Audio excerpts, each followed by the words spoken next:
খেয়ে বেরোবো হচ্ছে বিরিয়ানি খাওয়ার টাকা নিয়ে দেবো। আমি সালমান আহমদ ওই বিরিয়ানি খেয়ে বেরোবো হচ্ছে। আপনারা প্রত্যেকেই ভিডিওটা অবশ্যই দেখলেন যে কিছু মহিলারা তারা আপনার জালসার স্টেজে ওয়াজ করা নবিয়ানা মজলিসে স্টেজে দাঁড়িয়ে বুরখা পরে মানে তারা ডান্স করছে। এই যে পরিস্থিতি আজ দেখুন, আজ এই মহিলাগুলো মাদ্রাসায় পড়ছে, মাদ্রাসায় পড়ে তাদেরকে দিয়ে নবিয়ানা মজলিসে এবং স্টেজের মধ্যে আপনারা দেখলেন তারা কি করতে চাইছে। তো চিন্তা করুন, আজ আমরা সবাই প্রত্যেকে হয়তো ভাবি যে মহিলাদেরকে নিয়ে ইলম শিক্ষা করা খুবই প্রয়োজন বা ইলম শিক্ষা দেওয়া খুবই প্রয়োজন, মহিলাগুলো ইলম শিক্ষা করবে, আমরা প্রত্যেকে কিন্তু এই ধারণাটা করি। কিন্তু আজ মহিলাগুলোকে নিয়ে আজ মাদ্রাসায় যা অবস্থা চলছে, মেয়েদের গলার কণ্ঠস্বর মানে কি শোনা হচ্ছে, জালসা মাহফিলে তাদেরকে দিয়ে আপনার তারা বক্তব্য রাখছে, মহিলারা তারা ওয়াজ নসিহত মানে করছে, যা পরপুরুষের কানে চলে আসছে। তাহলে এখানে ইলম শিক্ষার জন্য মহিলাদের যে নিয়ম কারণগুলো আজ তার উল্টো হয়ে যাচ্ছে, আজ উল্টো হয়ে যাচ্ছে। ইলম শিক্ষা করবে না কেন করবে, কিন্তু মহিলাদের জন্য ইলম শিক্ষা করা যেমন ফরজে আইন, পুরুষের জন্য ইলম শিক্ষা ফরজে আইন। যেভাবে বলা হয়েছে, যে নিয়মটা মানে কি করা হয়েছে, সেই নিয়ম অনুযায়ী শিক্ষা করতে হবে।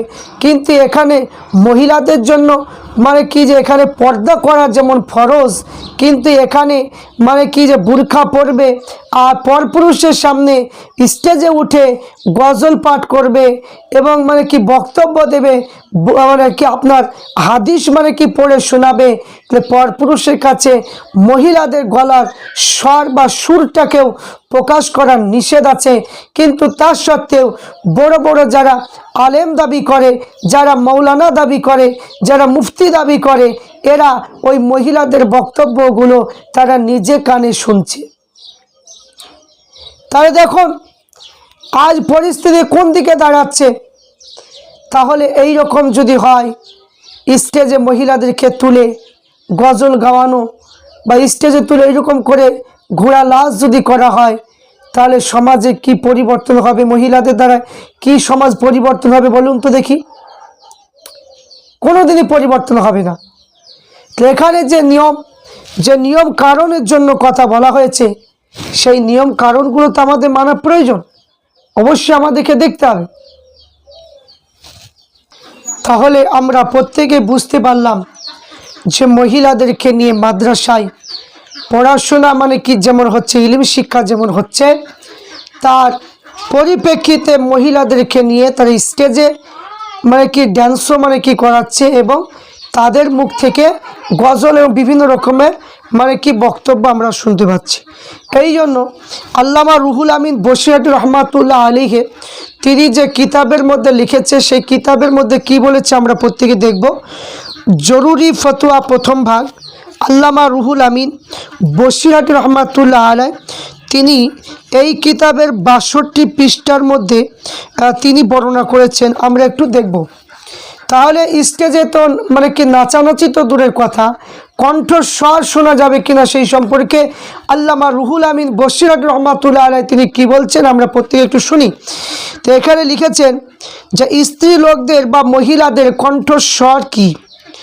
উত্তর দিলে আল্লামা রুহুল আমিন বসিরহাটি রহমাতুল্লাহ আলাইহি যিনি ছিলেন মানে কি আপনার 18,000 হাদিসের হাফেজ আল্লামা রুহুল আমিন বসিরহাটি রহমাতুল্লাহ আলাইহি, এবং উত্তর দিলেন যে স্ত্রী লোকের উপর আজান একামত নাই, কেননা আজানদাতার উচ্চ স্থানে আরোহণ পূর্বক নিজেকে প্রকাশ করে থাকে, আজানের উচ্চ শব্দ করে থাকে এবং স্ত্রী ফাসাদের আশঙ্কা ইয়া করতে নিষেধাজ্ঞা প্রাপ্ত হয়েছে। মাবসুদ কিতাব প্রথম খণ্ড 133 পৃষ্ঠা।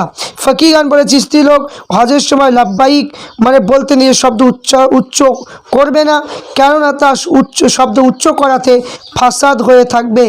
মাবসুদ এবং চতুর্থ খণ্ড 334 পৃষ্ঠার মধ্যে বলা হয়েছে। তাহলে এখানে ফকিগান বলেছেন যে মহিলারা যখন হজ করতে যাবে, হজের সময় লাব্বাইকা যেগুলো বলতে হয় সেই শব্দগুলো উচ্চ করে বলবে না, কারণ তার শব্দ উচ্চ করা ফাসাদ হইয়া থাকে।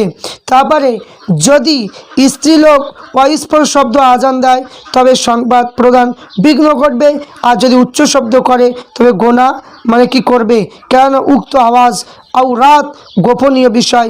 মারাকিল ফালা 115 পৃষ্ঠা। তাহলে এখানে আরও কি বলেন, স্ত্রীরা উচ্চ শব্দ করলে হারাম কার্য হবে। হেদায়াত টিকার মধ্যে লেখা আছে প্রথম খণ্ড 155 পৃষ্ঠায়। বিধানগণ বলেছে, এক বাক্য বলেছেন যে স্ত্রীলোক সম্বন্ধে সুন্নাত এই যে লাব্বাইকা বলতে উচ্চ শব্দ করবে না, কেন তার শব্দ আওরাত। কতকগুলো বিধানের মতে আওরাত না হলেও কাম উত্তেজক। টিকায় লিখে দ্বিতীয় খণ্ডে 147 পৃষ্ঠার মধ্যে। তাও স্ত্রীলোক তাকবীরে তাশরিক বলবে না, জাহিরিয়া নামাজে উচ্চ শব্দে কোরআন পড়বে না। স্ত্রীলোক শব্দ আওরাত এই রেওয়াতের উপর নির্ভর করে তার উচ্চ শব্দ কেরাত করা যদি তার নামাজ ফাসাদ হওয়ার ফতোয়া দেওয়া যায় তবে সঙ্গত হবে। কাফি মহিত ইমদাদ কিতাবের মধ্যে লিখেছেন স্ত্রীলোক শব্দ আওরাত বলা হয়েছে। বুরহান হালাবিয়ার মত সমর্থন করেছেন। আল্লামা শামী বলেছেন যে প্রথম মত স্ত্রী কণ্ঠস্বর আওরাত, প্রথম খণ্ড 431 পৃষ্ঠা। মনিয়ার টিকার মধ্যে লিখেছেন ও আওরাত না হওয়া সর্বাধিক যুক্তিযুক্ত মত, অবশ্য ফাসাদ সৃষ্টি করে। বেগানা লোকেদের সমকর স্ত্রীর উচ্চ শব্দে করা হচ্ছে হারাম হলেও ও আওরাত হওয়া বোঝা যায় না, প্রথম খণ্ড 270 পৃষ্ঠা। তবে মূল কথা হল স্ত্রীর উচ্চ শব্দ করা হচ্ছে হারাম, ইহাতে কারো মতভেদ নাই, কিন্তু কী কারণে হারাম হয়েছে কেউ বলেন আওরাত, কেউ বলেন ফাসাদ সৃষ্টিকারী, এই হেতু এটা হারাম হয়েছে। আল্লামা রুহুল আমিন বশির রহমাতুল্লাহ আলাইহি তিনি কিতাবের মাধ্যমে তিনি বর্ণনা করলেন। তাহলে আমরা দেখতে পেলাম যে মহিলাদের কণ্ঠস্বর পরপুরুষ শুনতে পাবে না। তাহলে এই যে মহিলা মাদ্রাসা কি করার নাম করে সব মহিলা মাদ্রাসা করছে, করার পরে দেখতে পাওয়া যাচ্ছে মহিলা মাদ্রাসায় কিছু মহিলা বড় বড় মহিলা যুবতী মহিলাদেরকে নিয়ে তারা স্টেজে মহিলাদের কেরাত শুনছে, মহিলাদের হাদিস মুখে শুনছে, মহিলাদেরকে আপনার পেশ করা হয় এবং মহিলাদেরকে নিয়ে ড্যান্স করা হচ্ছে। তাহলে এইগুলো একদমই শরীয়ত এটা কখনোই মানতে পারে না। তাই আমি বলবো যে মহিলা মাদ্রাসা করছেন করুন, এতে কোনো আমাদের আপত্তি নেই, কিন্তু এখানে যেটা শরিয়াত হাদিস কোরআন কি বলে সেই অনুযায়ী আপনাকে চলতে হবে। তাই এখানে হাদিসের বাইরে চলতে গেলে হবে না। তাহলে এটা কিয়ামতের আলামত আনতে যাবেন না, যাতে মহিলারা পরপুরুষের সামনে কণ্ঠস্বর উচ্চ করে বলবে, তাহলে এটা কখনোই মেনে নেওয়া যায় না। তাই আমি বলবো যে মাদ্রাসায় ওই মেয়েগুলোকে নিয়ে যে নাচানাচি করা হলো, যে মাদ্রাসা উল্লেখ করে যারা ভিডিওটা করেছেন তাদেরকে আমি বলবো যে এটা একদমই করবেন না। মুসলিম জাতির জন্য অপমানিত আপনি করবেন না। তাই অনুরোধ করব মহিলাগুলো স্টেজে বক্তব্য দেওয়া বা স্টেজে গজল পাঠ করা বা এরকম নাচানাচি করা, এগুলো মুসলমান সমাজকে অপমান করছে, এইগুলো একদমই উচিত নয় বলে আমি আশা রাখছি।